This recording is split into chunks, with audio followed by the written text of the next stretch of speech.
Okay, live stream is up and going. Switch to the speaker view over here. And I just want to say welcome, everybody. Thanks for attending the Michigan Music Alliance B-Side sessions. My name is Nicholas Thomasma. I'm the executive director for the Michigan Music Alliance.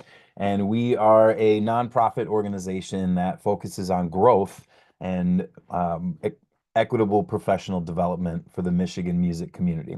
And equitable means we're trying to make this accessible to everybody. So anybody in Michigan can participate in these Zoom conversations, and then also you can watch the live stream on Facebook, YouTube, or wherever you like to stream live. All of the previous B-side sessions are archived on our website as well at michiganmusicalliance.org. Um, so I mentioned that we work on providing equitable professional growth opportunities for the Michigan music community, and we do this through a variety of events and programming. And I just want to talk a little bit about our events that are coming up. We will be at Industry Lunch in Kalamazoo on April 4th at Bell's. We're also coming to Traverse City at Nobo on July 25th and Detroit on October 7th. So thank you for joining us here for Industry Lunch, which is just an opportunity to connect with other members of your community. This information, of course, is available on our website. No purchase is necessary, and we are looking to expand to more cities as we continue to expand our programming. So if you'd like us to come to your town for Industry Lunch, just send us a message at info@michiganmusicalliance.org. Also, the big event for the year for us is the Music Econ Summit, which is coming up on April 11th through 13th. This brings together artists, industry professionals, venues, local media, local venues as well for conversations, panel discussions, workshops, and ultimately, it's 3 days of business, networking, vendors, and showcases, all happening at the Grand Rapids Community Center for Transformation, April 11th through 13th. So come on out to Grand Rapids and let's talk about the new music industry at the Music Econ Summit. Of course, we're here today as part of the B-side sessions. These are a deep dive into the skills that you need to survive in the modern music industry, and I'm very excited. We've got two more coming up after tonight for our spring B-side sessions. March 25th, we'll be navigating artist management with Karita Miller, the lady with the golden ear. And also on April 8th, we'll be wrapping up the B-side sessions for the spring session for working with booking agents with Katie Kane Rangels, who works with several different booking or artists, including the band Full Chord, who's touring all over this country. Uh, all of these people and all of these sessions will be at our upcoming Music Econ Summit as well, including tonight's guest, who I'm very excited to have. I mentioned to him that when the idea of working with a record label came up, I started thinking like, I got to be honest, like I'm a musician. I don't know what record labels do. So I'm excited tonight to present the B-side session, Working with Record Labels with Duke Charelle. He's a multi-instrumentalist and an award-winning top 20 Billboard artist who also tours with a collective of musicians that toured from the group Parliament Funkadelic. So Duke grew up in a musical family, started playing classical music at the early age of 8, and now works as both an artist and an A&R rep for the AMG Corporation, which he's going to tell you a lot more about tonight. Duke, thanks for coming. Thank you very much for having me. It's All a right. pleasure. Like I said, I don't know much about record labels and how they work. I know the old model was like the record label owned the record company and they'd record you and they would own the masters and they would send you out on tour and you had to like tour forever to pay back what you borrowed from them to make the record. But now the whole game has changed where people are recording in all these different places. So the big narrative, the big question I got to ask you is I've been told like my whole life that record labels are evil. Are record labels evil? No, no. They're not evil. It's just when you get into the music industry, you're sort of expected to know certain things because you're starting to get into a field. So they're starting to think that you would have started to research that field or started to inquire or ask questions about that field. Because of that, what happens is that you have a lot of musicians that end up not understanding terms. Now, the other thing too is that you got to actually pay attention to the stories of musicians. All right. If you pay attention to the stories of musicians, what you will actually find is that it's not somebody who was a part of the label themselves, but oftentimes someone who was outside of a business or a subsidiary, meaning that they, as an acting partner of the label, had contracts to work with artists. And then it would have been how they handled their business, which isn't necessarily wrong. It's just maybe they put too much stuff out at the time, and then it was difficult for them to recoup. That being said, you have to be conscientious of how you sort of approach things. Remember, a big check isn't always like what it seems. You get a big check, you'll have artists. There's plenty of stories. Probably Funkadelic is one of them. They got like $500,000. That price tag came attached with them getting their masters, um, essentially having to give up control of their masters for that money because they didn't have any collateral. And they were big, but they weren't as big, you know. Yeah. Um, I mean, so it, I get it because those are the types of stories that we hear again and again and yeah, again. And I know a lot yes. of that is like you have to read your contracts, but the music industry is different now. So I've Well, I mean, it's sort of like one savvy band who was savvy early because there's always different types of contracts. You have production contracts, you have marketing contracts. You have your standard industry deal, which is what everybody thinks of, which is like the marketing, distribution, production contract.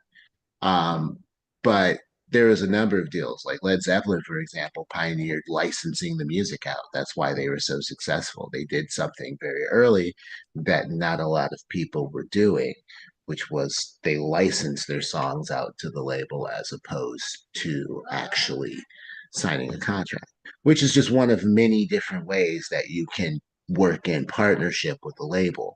It's just at the end of the day, it's a partnership. You got to realize that those terms are negotiable.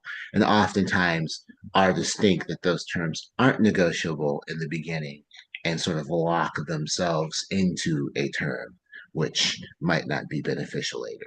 So you got to balance what you bring to the table and what you don't bring to the table. And it just requires a lot of attention.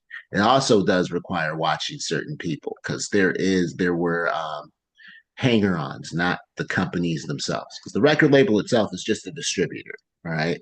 They're not giving you the personnel. You're bringing your personnel, right? sure. Your contract you sign with the label, they typically take like 25%. They don't make that much. It's a quantity, it's a number of artists is how they're pulling in because they're getting 25%. Remember, 100% of all your sales, if it's zero, it's still zero.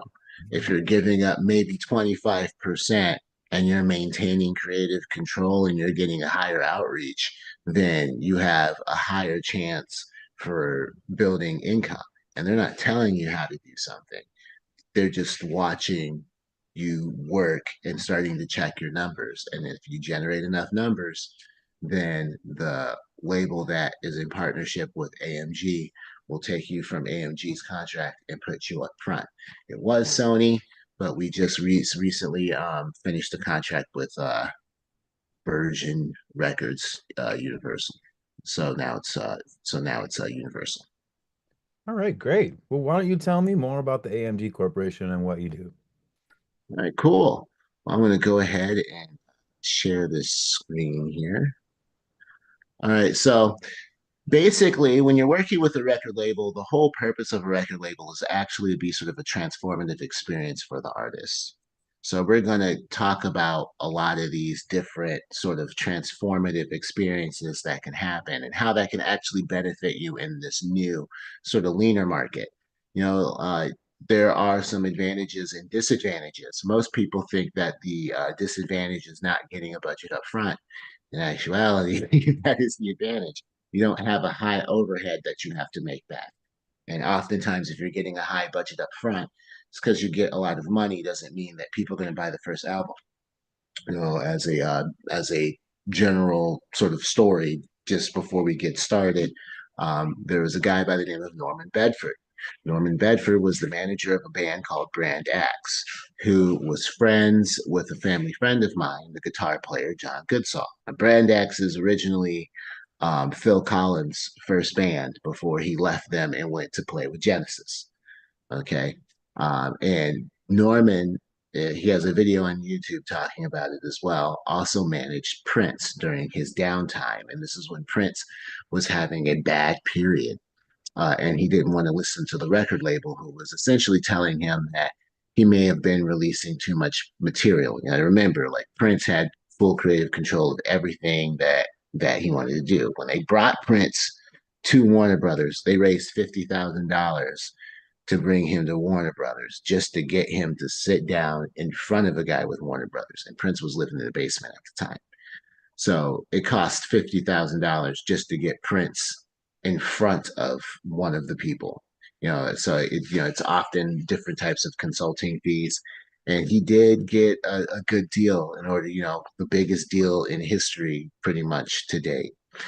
So uh, right here is Mark S. Berry. Now, Mark S. Berry is the chairman. Um, he actually grew up in Brooklyn.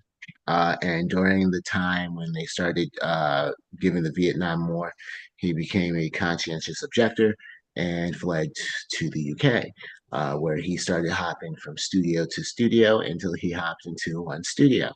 The first studio he hopped into, he was the janitor at, and then they eventually asked him to work a session. The session was Abbey Road. His first track was working with Beatles, where he was working as an engineer. He has gone on to record.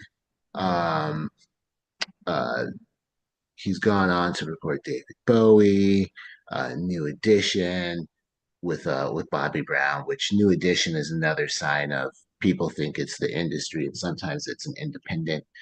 New Edition, which was the band that Bobby Brown was in, competed in an independently ran music competition and was signed to a contract for $1. And the guy took them on tour, kept all the money. And so New Edition actually signed with MCA Records and got out of the deal that they had with the independent talent promoters that was taking advantage of them at the time. So just keep in mind, sometimes it's the devil's in the details, and sometimes it's exploitation of others. And in most cases, it's exploitation of others. Um, and then he's also worked with Cool in the Gang, Duran Duran, Yes, um, a lot of big names, big hits. If you think about it, he's probably worked somewhere on there, or had something to do with the marketing. They call him the hit maker, pretty much, because everything he's touched is either gone gold or platinum. All right. Now, as I was saying before, a major label is basically a distributor with interest. Now, what people don't realize is that, like, when they think of a label, they think it's all in-house. Labels are basically outsourcing all the work. So you might have some fees that are associated with certain work because certain things are being outsourced from a label. All right. Normally, when you start working with somebody who's in a label and and they're interested in you, they'll give you a contract and they'll charge you what is known as a retainer. That means that this is basically legally binding so that they do the work, right? It's basically saying, I'm interested, we're going to keep this so that I'm constantly working on what you're doing. It's different from what people think it is. Some people think that's payola. No, payola is where you pay to only have it played, only at prime time. It's a retainer, which is uh, money paid for rendered legal services, right? And in that way, the person can continue working for you. It's entirely different, right? So essentially, they'll provide funding for projects, help with marketing strategies, uh, put your product in widespread distribution channels, and then provide different robust promotional support. Now, in today's market, that's really crucial because you're cutting through various different forms of media. There's as many media as there are chemicals in the air, right? You have social media, you have Twitter, which is down or up on a good or bad day, Facebook, you have YouTube, you have Blue Sky, you have all these different programs and platforms. And on top of that, when you put something into these programs and platforms, in order for you to really reap the benefits, you have to pay for the algorithm, which they all started doing in 2013 when they realized that they could turn themselves into a new type of middleman. Okay. So, in understanding that, you have to understand when to use something like that in terms of promotion because it's not like very much money to like really get something moving in that aspect, but you want to know where it's at. Now, typically, they want to make sure that you're also at the 50-yard line. For example, I was just talking about this with another artist. They're talking about what's her name? Ice Spice. I don't really like Ice Spice. Don't really listen to her music. Ice Spice, and everybody's like, she's horrible. Why is she famous? And it's like, well, everybody has to remember when she was blowing up, she started going through particular types of influencers who had a online funnel set up that allows them to capture viewers because that's what they do for the internet space. They have to build a funnel to capture viewers so they can have their attention. That's why you see all the same trends coming out. They're all using the same type of funnel. And then they would push her music out through the influencers, right? So because she went viral through that, it could be said that she could pull people, which means that she would be at the 50-yard line. She's brand new, but she's bringing people to the table, right? That could also be said as if you are a mid-sized band, but you're working with a larger name producer, right? That's where you're at the 50-yard line, right?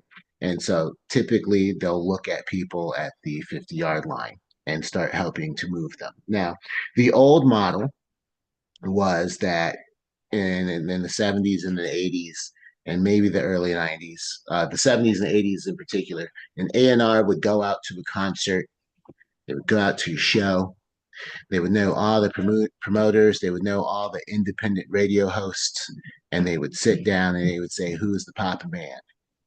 And then they would go to the show, they would see the show, you could have a massive banging show. You could have a show that there was 12 people with, right? But they would show up to the show. They used to do that. Nowadays, that is not the case, right? So if anybody thinks that that's how they were doing it, you're right. But they stopped that probably around the late 80s, early 90s as labels began to shrink in size, partially due to change in sales habits, partially due to changes in the industry, and then partially due to consolidating labels. You had a lot of changes, and so they went from A&Rs being out going to shows like that to A&Rs sitting in artist service companies. All right, and that's where you get AMG. All right, so we are a new type of distributor. All right. We do TV, we do film, we do television, we do music. All right. We do TV, film, and licensing. If you have film and script and it's partially funded, and you have movies and you have actors selected for the roles already cast, then we can come in and help assist getting the other part of the budget. So we do quite a bit. And this is my distributor, and this is who I work for as well. Basically, I signed on as an artist in 2019. My name is DeAndre. I also go by Duke Charelle. In 2019, I signed on as an artist. I had international acclaim from a song, actually a collection of songs. It was all the songs that were going to be on my first album. I performed them live, uh, pretty much just me and my guitar after sitting down with some of the musicians from P Funk, and we were working on my project. And I had fired pretty much all the problems that were in the band. So we're sitting down in the studio, and I'm just like, okay, everybody who's an issue right now is not focused, they're just fired. That's just it. Because I was sitting there in private, and we were working on a project. At this time, my music was overseas in NME magazine. It was in their online music awards. So you could say that this was like that viral sort of moment. It was online for about 4 or 5 years in their award ceremony for live performances. So I had retooled and was introduced to Mark S. Berry through a good friend of mine who I had known and worked with. His name was Mike Black, who we used to work at a restaurant together downtown Ann Arbor. And I guess the owner was friends with Leonard Skinner, and he used to do work with Tech Nine. He said they knew Mark was looking for new clients, gave me the contact information. I had called Mark, and that's how I eventually ended up signing on with AMG. About 2 years later, they put me on a retainer to bring in acts. So, in that regard, I operate sort of like Pharrell would, where you're both an artist, but you're also a producer. But then you're an A&R, you can bring in people. And that's because our contract is not complete and it has a special clause, which means that if I bring in somebody or if I work with somebody, they can be picked up off the contract if AMG likes them. Even better, if Virgin likes them, then Virgin will just take them off the contract through AMG. They just come and scoop you up, and that's it. All right. So we do all distribution. We do TV, film, and licensing campaigns. Um, they do. It's called a full label push, where tour support is provided, but it does require an investment up front. Depending on your size, I would say, because if you have good numbers, then obviously situations will change. All right. The first thing to let everybody know is that if you're interested in this, you have to join the Musicians Union. It is a requirement. All right. Um, it's quite interesting that everyone likes to say that the record labels are evil because we require you to be union. So, so, so it's I've always loved that narrative that record labels are evil. And I'm like, don't forget that bands got to make records and go on tour. Like people yeah, love this. yeah, yeah. So you're required to be a part of the union. All right. The union does help with collection of royalties. They do split out money for any form of pension and retirement. They have your split sheets. So if you record an album with somebody, you can split down the percentages of what rights are supposed to be collected on the split sheets. So if anything shows up short and you need to do your yearly audit, you will have your split sheets that are shown up, and they will help you collect mechanicals. They also have what's called the MPTF fund, which is for any big events, holiday events that would be like a federal holiday, like uh, you have Black History Month, you have Juneteenth, you have International Women's Day, any of these particular types of holidays, um, you can submit and fill out a form for the NPTF fund. And as long as the venue is free and open to the public and there is no alcohol served on the location, they will essentially pay you for performance. And if you stream it, they'll pay the people who are streaming it. Okay. So it's essentially you're being offered money out of this fund that they put money aside for from. The more people that join the union, obviously, the more money that gets paid out of this fund. Um, so and it's really crucial if you have a band that's like a 4 or 5 piece band. Imagine you have a band, 4 or 5 piece band. All of a sudden, you need like 600 or 700 bucks to finish some marketing campaign. You you have one of these scheduled.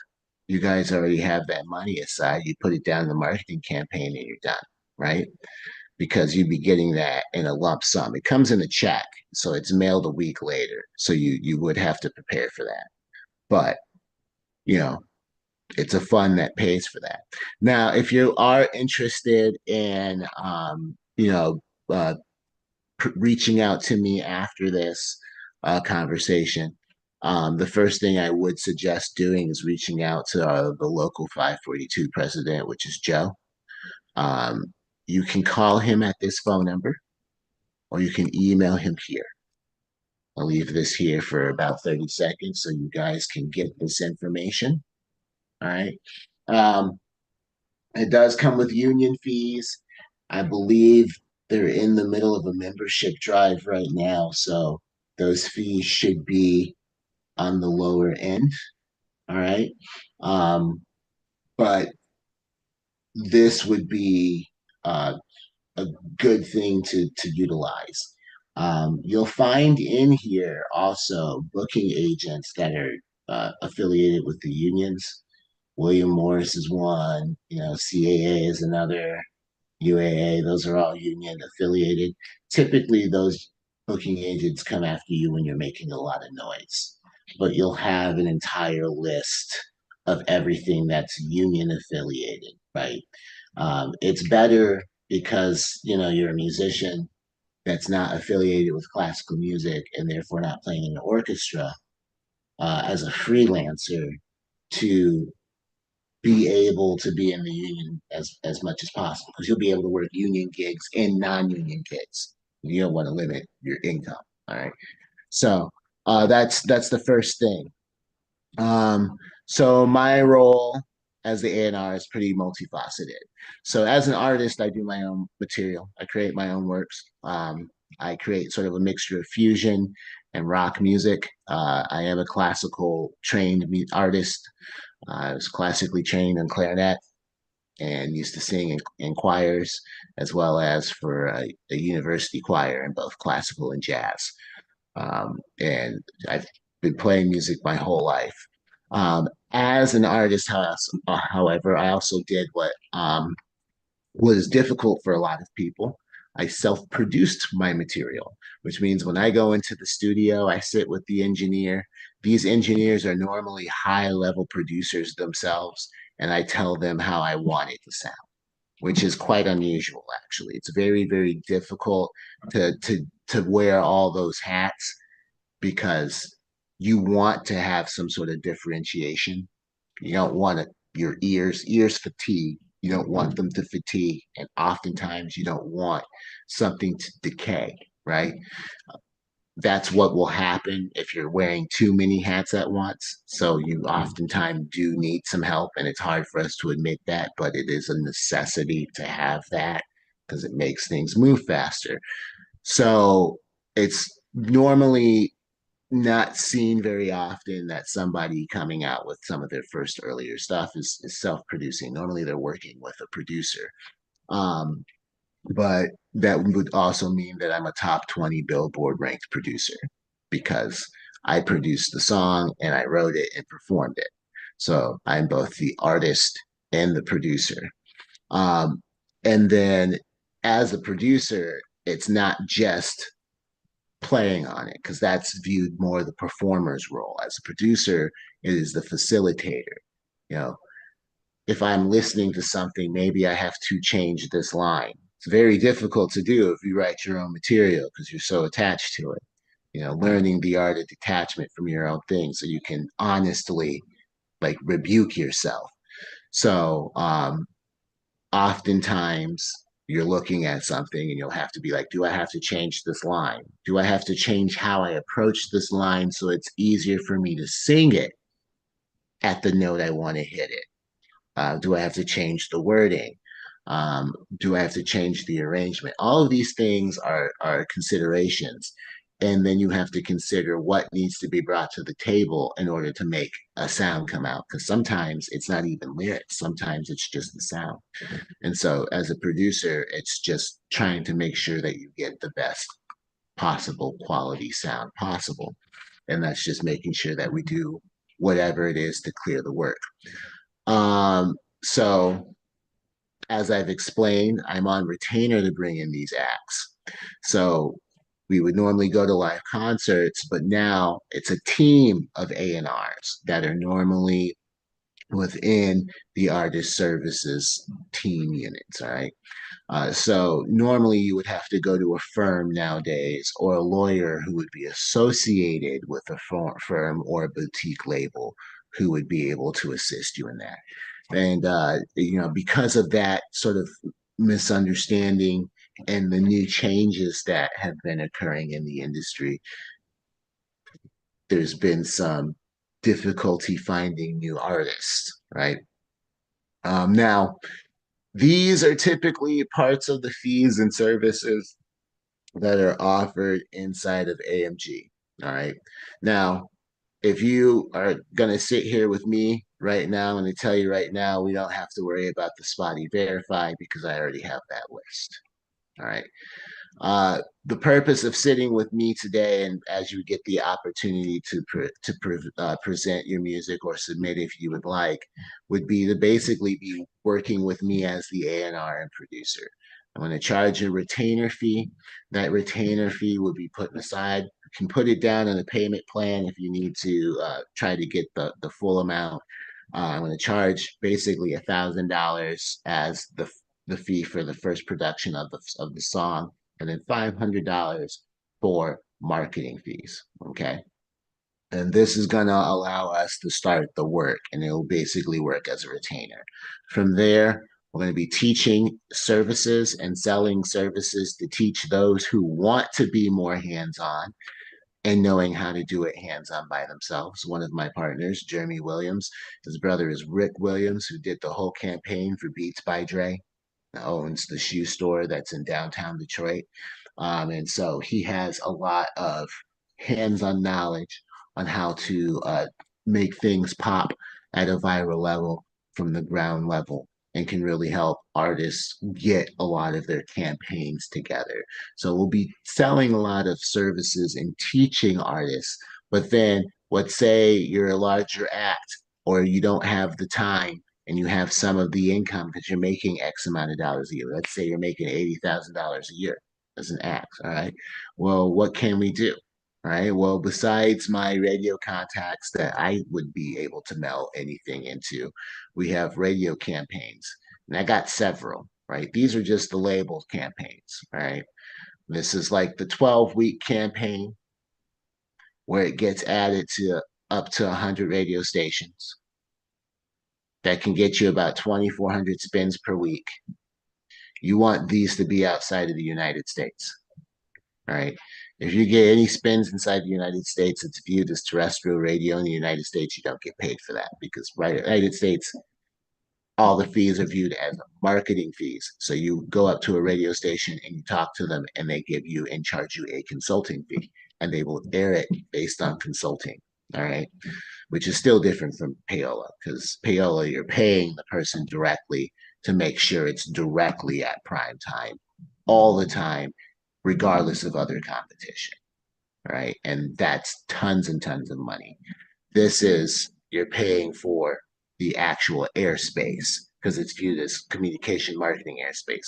America gets you on that. No other country does that. Only the United States does that. Something that, being in the union, you would be able to essentially start combating, but that's for another time, right? And so you would have 500 tweets per day from the various accounts with impressions of about tens of thousands, and airplay reporting, which is like a Nielsen's Ledges reporting, and I've seen one of these reports. I've done this campaign. I came back with 26,000 spins in one day, one time. It's pretty nuts. It was a very, very, very good campaign. Aside from that, I have two, because this is headquarters in Toronto. Aside from that, I have two other connections. One is called High Violet PR and Plugging. It costs $1,000, flat out $1,000. Okay. Anything that would be picked up in a new rotation at $1,000 would be uh, put in their campaign, which is typically 8 weeks out, although they have the option to extend it. The person who runs this company's name is Sean Crossy. Sean Crossy is a well-known UK promoter, a huge UK name. This gentleman approached me on Facebook. He came up to me. Um, well known. He's broken the Killers, Pete Ross, Sinead O'Connor. He's well known. Campaign only costs $1,000. They'll get it plugged into a lot of big radio stations and or playlisted on their Spotify playlists. Um, I think the last campaign I did was for our single woman. We released it, I think, the second week of February. They didn't stop the campaign until late April, early May. We had like 60 different radio stations. Right. The third is a sort of for those who are more Americana and jam band, and it is called Powderfinger Productions. I have a good relationship with them as well. They do a single for $1,000. They'll do a full album campaign for whatever estimated price they do. Keep in mind those prices will change per period and per time because they do a private estimation as to what they will need to get it airplay. I think we did Enchantment Asperity through them, the one single. It released at the same time as Rihanna's Anti. They got it on I, Eugene I at 5, which is an NPR radio station in Oregon. And we were number 11, just 3 behind Rihanna's auntie, right? Um, Carl Denson's Tiny Universe, a lot of different jam bands, Americana bands like Hootie and the Blowfish. A lot of those bands were going through that promoter, right? So these are all sort of PR companies that I do have work with and do have associations with that through my name I'm able to get you some radio station play. We also have the Uber playlisting, which is they submit it out for editorials and Spotify playlists. Um, these campaigns have been known to get people anywhere from $1,000 to $11,000. All right, to get $11,000 in Spotify is crazy, right? Because you only get it takes 1 million streams to get $4,000 in Spotify. It takes 1 million streams, right?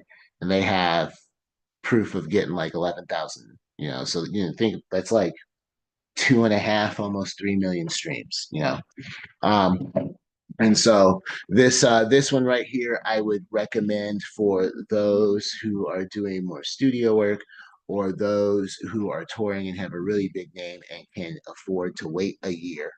It takes a year for this. That's why I'd probably go for something like this and then this, because with this Spotify you can use as your playing card and use it to get gigs. But this is your film and licensing, and that's a bread and butter. Now there's about 6 or 7 different types of income in the music industry, and you want to get film and licensing placements. And this is film and licensing, and with headquarters that are in New York, Los Angeles. Um, I'm trying to build one here in Michigan, and that's the purpose of what we're doing right now. Toronto, Singapore, um, North Korea, in Hong Kong. That's a lot of areas where there's potential to have music placed. And placements, sync licensing placement can be extremely lucrative. You can get like $15,000 off of a sync license, right? And especially if you build your name up as a musician and artist really well, then you get a higher chance of someone wanting to pick it up. But there are some different things that you have to go about doing to ensure that you're going to get more sync placements. But you can get sync placements for original material and get paid very well, especially now because they want new material. And then this last one right here is what I was talking about. It's the everything. It's everything that's here plus the label tour services where they do tour planning and marketing and consulting. And that's for people who are on the road, who are already pulling out money. Because if you're bringing in income and you're on the road often, and you can $15,000, that's the team. It's basically the extra team planning that you need to truly expand, right? So these are the label services that are typically provided. Now, like I also said, with Jeremy, one of my partners and associates, we're going to be doing basically educational services as well. Our whole plan is to sort of start developing an artist development sort of headquarters here. They don't necessarily do that very much, and we sort of want to change that. And we'll go over some of the things that we're looking at doing as well. But these are the label services that are provided by small and for small and large artists, as well as for labels, because we do outfit record labels as well. We are a non-compete, so we do outfit record labels as well. Those were the prices that are shown on the slides. Do not think that you have to have them all paid off in full at once. We do take payment plans. Okay. If you have to, or your team have to plan out a way to budget it per particular period in time to reach up to that amount, that is totally fine. All right. As long as you keep with that payment plan, that'll be totally fine. Okay. So don't worry about it. Right. The whole point of this is for us to sit down and work together, because since I am here and I'm also offering to work with you on these materials to help you pop that music and pop your music and, essentially get where you want to be in music, this will be sort of a working together, right? So if you are accepted, as I said, that'll be the retainer. All right. Then we're going to begin a work on a new single. All right. I don't know what you're working on. If you just finished something, um, this market is a singles based market. It is more expensive to market a full album than it is to market a single. And that is often why you're seeing such massive signing bonuses. The signing bonuses often Master P says it best. If you ever get a chance, look up Master P and what he says about signing to Universal.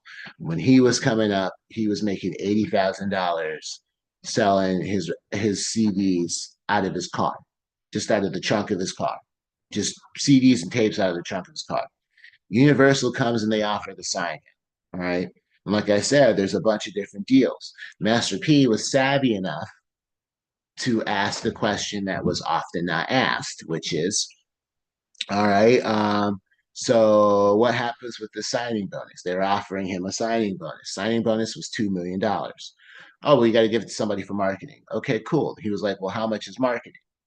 It's $2 million to market worldwide. What was the signing bonus check they were going to give him? Exactly $2 million. Okay. So when you get signed, remember, like you get cleared for a budget, it's recoupable. You don't just want to like max out what you're doing off the rip. You got to pay business taxes, which is about 35 to 40% or 38%, depending on how high up it gets. Um, and then after those business taxes, you know, they collect on everything when you get particular bonuses if you give up masters and rights. Now that doesn't always happen. Look at Drake. Even though Drake's in the spotlight for that whole ordeal with Kendrick, um, if you look at his contract that he actually just renewed, which is with Universal and Lucien Grange, he got $400 million for a 360 deal where he kept his master and rights, right? So you can't necessarily say that they're evil, right? Because he kept his masters. He kept the idea. If you don't know, keeping the idea is so important that every time you hear somebody use the idea in a movie, in a song, on the radios, you get paid.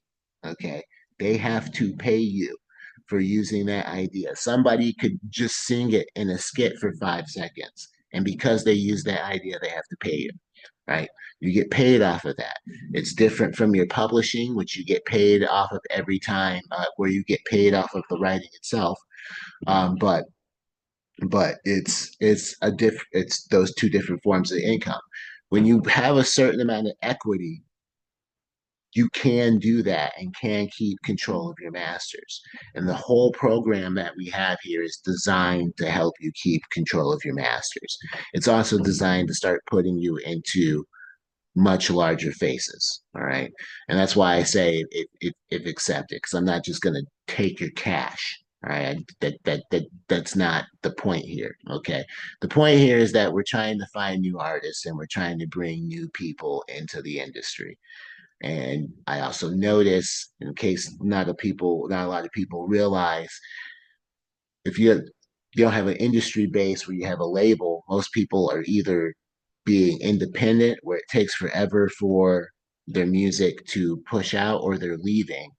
And oftentimes it's the ones that leave or get something out somehow that get heard, because record labels typically work in the area and sign artists in the area where there's a hometown advantage. That's why you have everybody going to California. That's why you have people like a Bruno Mars from Hawaii going to California homeless, and then within a week, ended up with a deal because he'd been working on music his whole life, but he went to the home area where it was.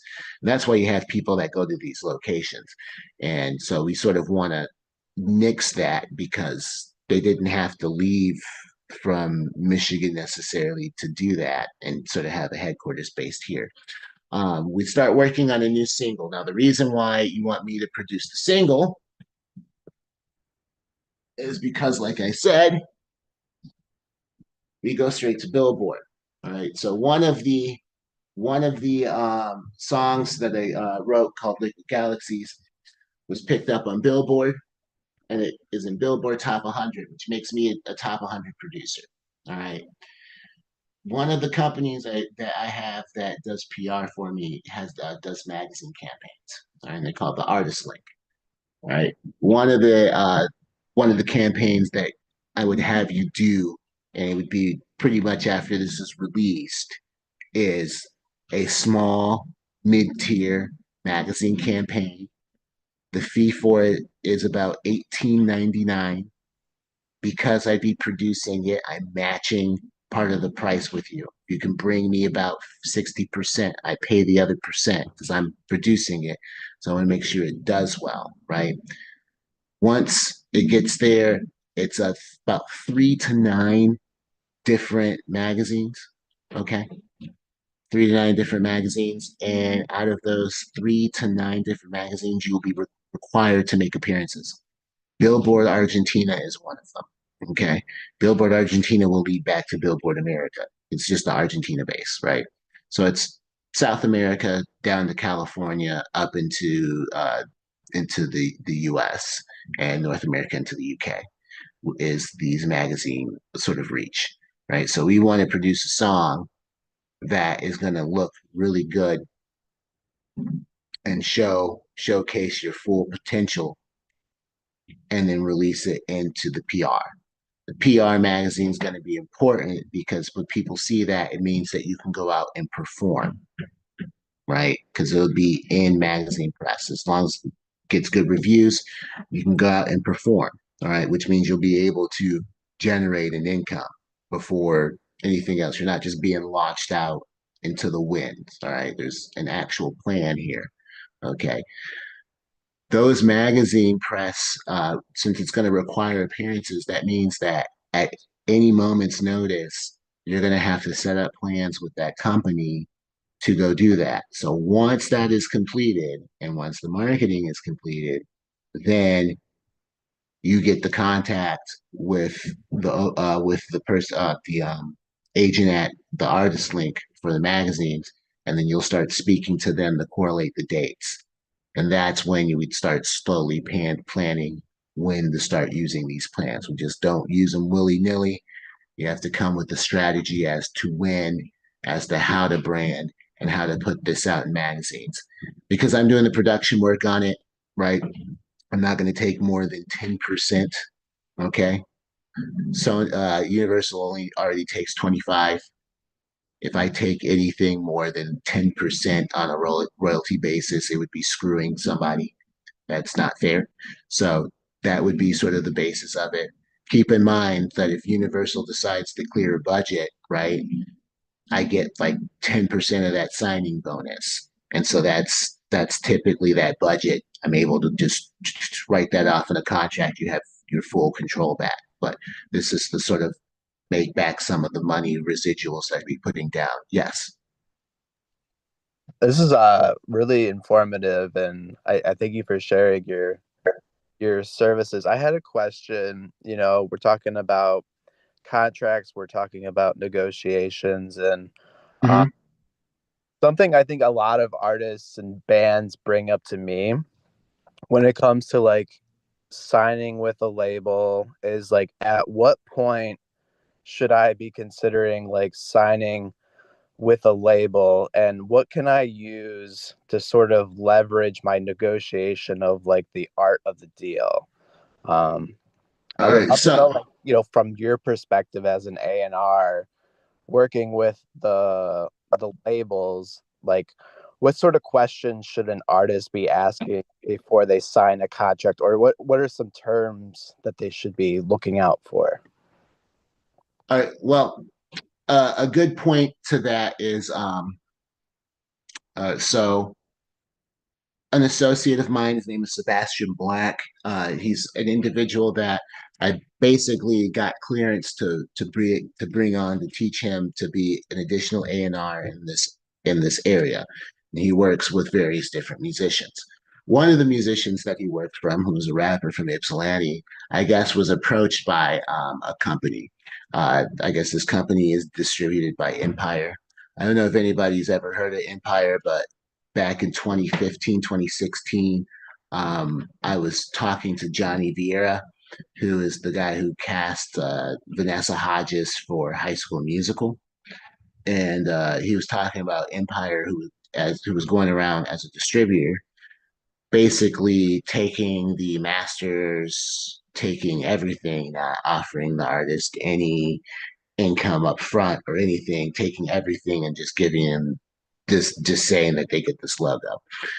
One of the things that you want to look out for in particular, and it does happen because there are some capricious individuals that get contract deals through the labels. Remember, it's not the label itself. The label is just the distributor. It's the person who's sometimes the intermediary in between, whether it be a lawyer or whether it be a person who is like a producer, right? Depending on the reputation of the label, sometimes it can be any one of those individuals. Most of the cases, like Stevie Wonder, Sly Stone, was the lawyer, right? You want to look for terms like anywhere in the universe in perpetuity. All right. American Idol uses that sort of terminology, right? Why is that important? Why is that bad? Because even if you started making money after you left their platform, they're saying they own you and they make 50% of anything you make from now until the end of perpetuity. And if you weren't paying attention to that in the contract, you'd be screwed, right? Like our contracts are simple. Like we do what we want, right? So my goal is to basically enhance what you're doing as an artist and put it out in the right platform to help you launch it and plan it accordingly because we want to see you pop, right? At the end of the day, you still keep your masters, right? Like I'm asking for a percentage of writers, which is different because writers, I can take a percentage and I could be like, oh, if this makes up to $100,000, I can take myself off of it. Oh, if this makes up to this, I can do. Those are things you can do with writers. You can't do that with masters. Masters, when somebody has the idea, they have it for 25 years, right? And so you want to look out for people who are trying to take masters controls and they're offering nothing. Like even if a major is taking your masters, they're taking that because they take a massive, massive risk and they're gonna put in a bunch of money, right? And at that point, you would just have to know how to negotiate with the label to make sure that when they recoup, you're not just going broke. You can do that and ask them to recoup X amount. So you guys are still maintaining. Most people don't pay attention to that in contract negotiations. That is possible. But at this level, you wouldn't have to worry about that. You would be keeping your masters and we'd be helping you build your masters. But you'd want to watch out for people trying to keep your masters. And that's what was happening to her. They're gonna like keep her masters and keep everything she had, sort of rip her off real quick. Yeah, that's helpful information. And I often tell artists to like look at the term limits of the contract, that the label can own a certain percentage for X amount of time, versus what you're saying, like perpetuity, like that's forever until Yeah. that is renegotiated. So that's something to look forward, that in terms of negotiation, that if they are signing a contract, to make sure that it is term limited and maybe in their best interest. Yeah, and also look out for the terms like the term renegotiate at the end of the term. I like that term personally because that means you can always they can always bring something more to the table, something better to the table. Like they have the option to renegotiate in my contract, and what they did was they put me on retainer and made me an R. Yeah, what was that, Raven? Hello. Hi. So I want to add on to his question I because I've been seeing movies and stuff online about contracts. Um, so is it mandatory to sign it at the first meeting? Can No, you? Okay. no. What I have said to everybody that I've ever sat down and presented a contract to, if you're interested, Mark will offer you a contract basis. Now, what's going on here is a little different because I'm now exercising my abilities as an A&R, which means that if I want to, and I sit down with an artist, I can use my contract to put their music out, right?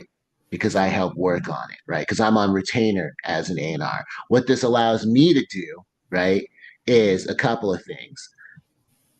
Instead of you paying a $500 retainer up front, right, that retainer is sort of waived because the first part of that retainer is going into the production of a song, right?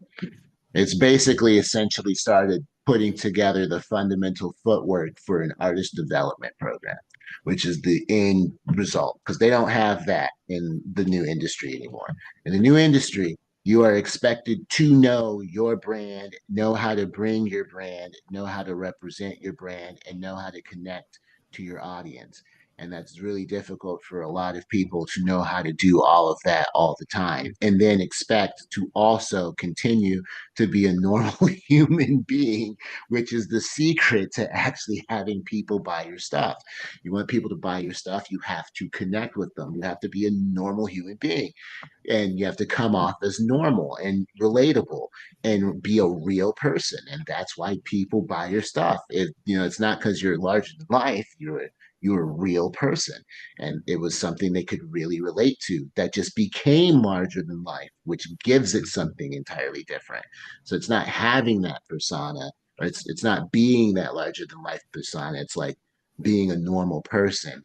And then you take on a larger than life persona because you seem so normal when you're like talking to people that they see you on stage doing something so massive. They see it's bigger than you. That's the sort of difference, right? And here instead of now you have to go out and here's the distribution. Now you have to put all the stuff together because you do a lot of that yourself. Like when you get distribution from a label, you're expected to build out your business plan. So you're like, I'm going to build out my own studio, or I'm going to build my own label, or I'm going to just work on me as an artist. You can switch any of them at any time, but you have to have an LLC, build out your own business plan, and be essentially become the business. So by doing it this way, think of it as like you're walking into a strong footing. It's instead of the money being spent on a distribution arm, it's like, oh, I know I'm being distributed, but now I'm coming out of here with a top Billboard ranked song that we put some good work into, right? And that means you're already coming out into an audience that you can submit to and start looking at. And then we can start planning on how to hit at markets. That gives you something to build with, right? As opposed to just getting it, which I think is a big difference. Okay. Yes. You have another question, Chris? Yeah, on that kind of like twofold of this conversation, you know, where you brought up Ice Spice is already at the 50-yard line. She's already coming with leverage, she's coming with numbers. She's done the influencing game where she has views, right? How can someone sort of, you know, maybe starting out or sort of long term become discoverable by an A&R? What do they have to do with their content, their releases, and what should they provide you that shows that, you know, if you're the jetpack, that if you provide your services, that it will amplify it even more? Okay. So I would say worry less about content and more about story. All right. For example, like I had video, but the video wasn't perfect. All right. In fact, the video was like as low tier as it can get. And it was just me and a guitar, and maybe me and a bass player and a guitar. And I'm just singing the songs and playing the guitar. But that video got into an online awards ceremony. So it went somewhat viral, right? After that, however, what I then started focusing on was the music and the story, because the content was one thing, but the content didn't get me the PR and magazine releases.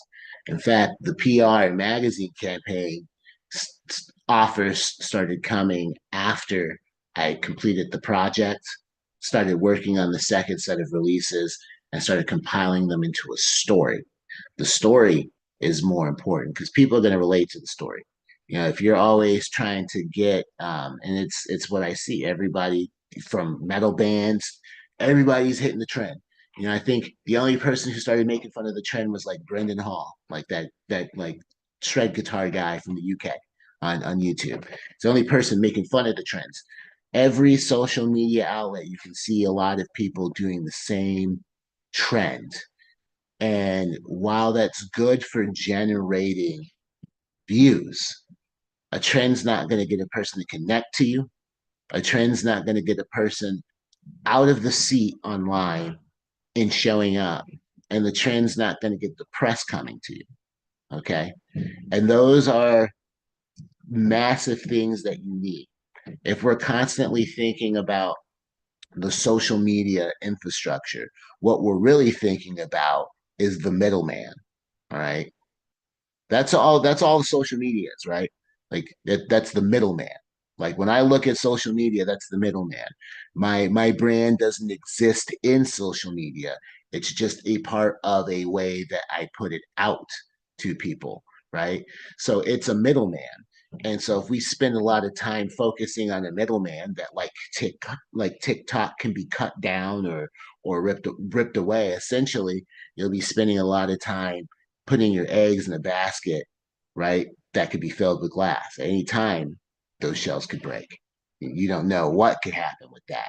Um, I'm not saying totally disavow new media. It's very difficult to try to build a campaign that sustains on this new type of media on YouTube and in Twitch because the amount of time it takes to build it could take up to a year paying for the algorithm, but then also the maintaining of it. And if you start to get busy, like Adam Neely's Sungazer, he got so busy he can't even maintain his pages anymore.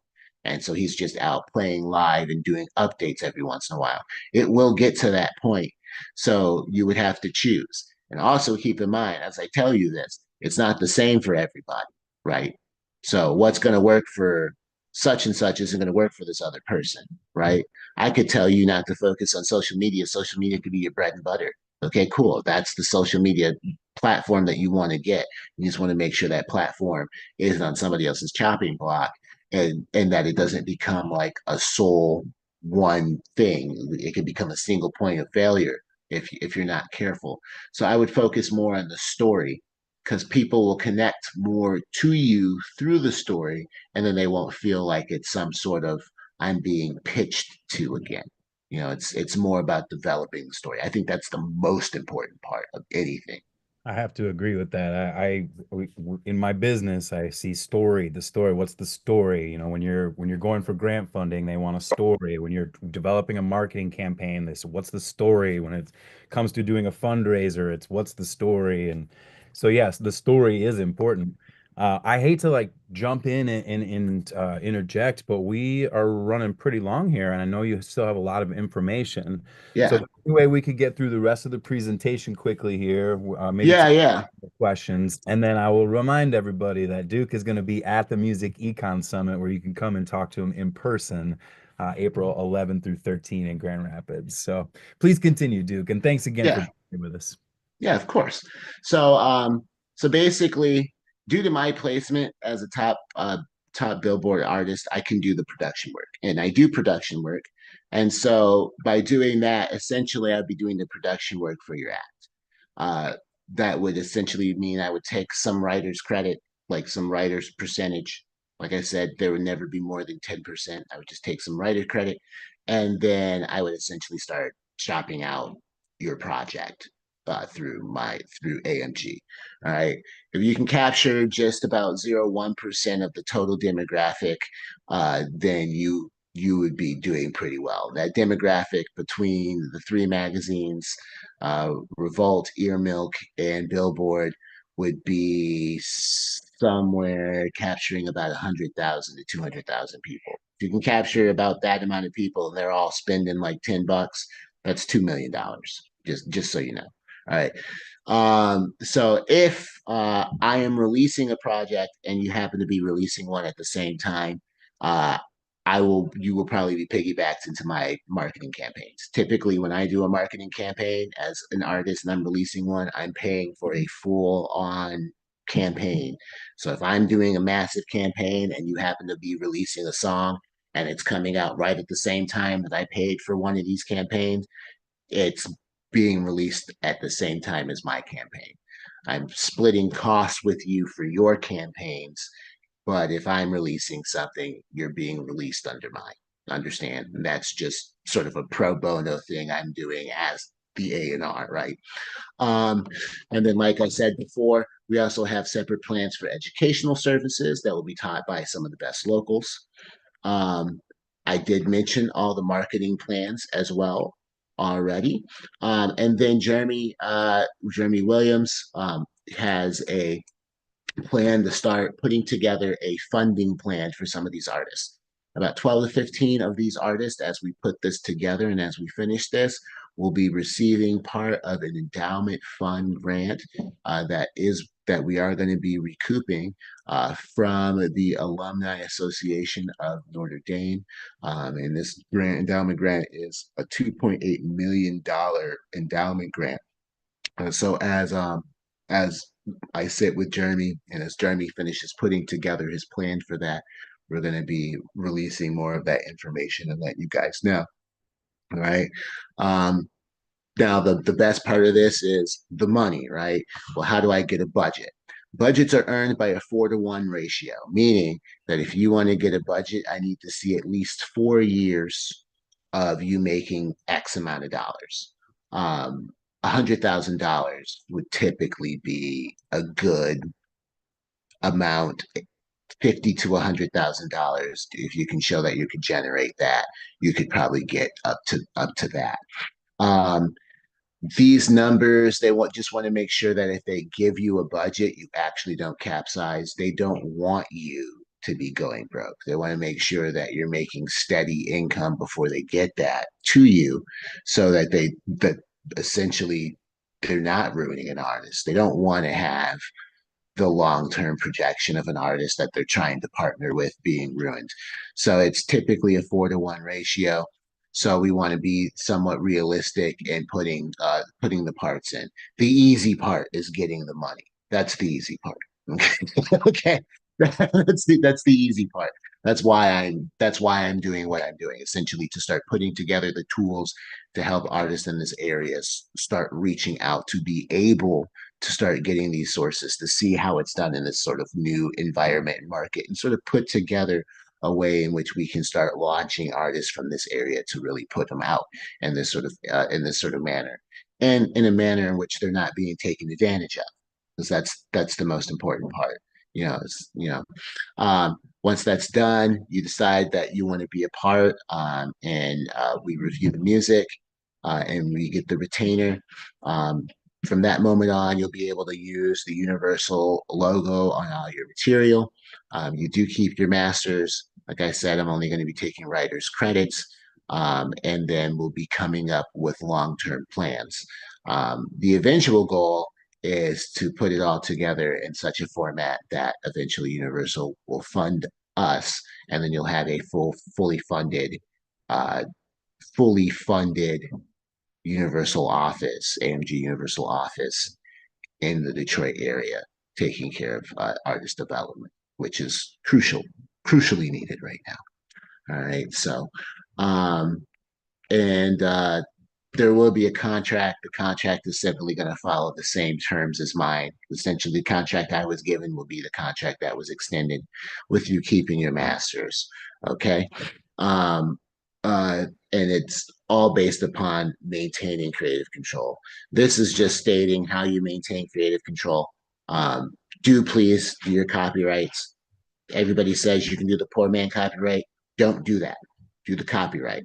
If you need help with the copyright, my phone number is on the is on this PDF, and Nicholas can send you the PDF with all the contact information. I made sure that every bit of contact information was here, from Jeremy to from Monique, who is another one of my partners, to myself.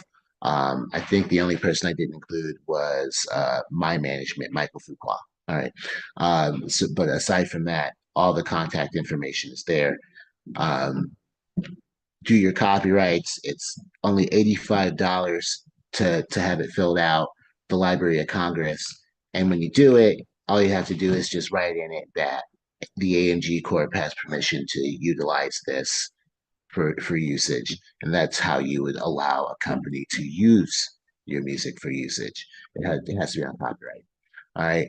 Um, and because we're out of time, I do have samples of these contracts.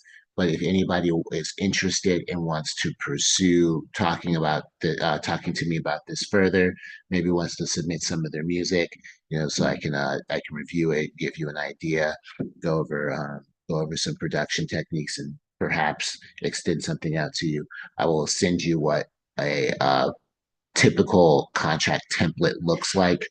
Um, and that's essentially what it will be to be work. Essentially what the contract will look like. It's going to look like exactly what you get from AMG, right? With some different filled in information, because I'm going to be producing the track. But because of that, we're waiving the 500 fee. All right. Any questions? Any other questions?